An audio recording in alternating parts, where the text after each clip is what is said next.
মানুষের জীবনে যখন সফলতা আসে তার সাথে আসে অহংকার, আর তখন মানুষ একটা কথা ভুলেই যায়, সেটা হলো নিচু হওয়া।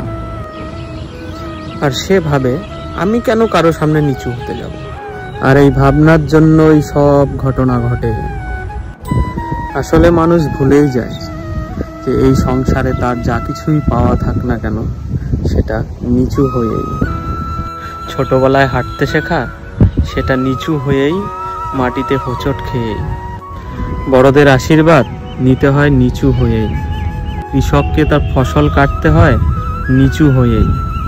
কুয়ো থেকে জল তুলতেও পাত্রকে নিচুই হতে হয়। ভগবানের থেকে আশীর্বাদ নিতেও নিচুই হতে হয়। ঝড়ের সময় গাছেরা কিভাবে রক্ষা পায়? নিচু হয়েই। সম্মান কিভাবে পাওয়া যায়? নিচু হয়েই। কারো সামনে নিচু হওয়া মানেই নিজের আত্মসম্মান নষ্ট করা নয়, এর মানে হলো বিনম্র হওয়া।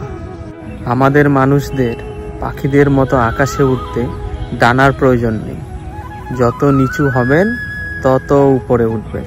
রাধে রাধে।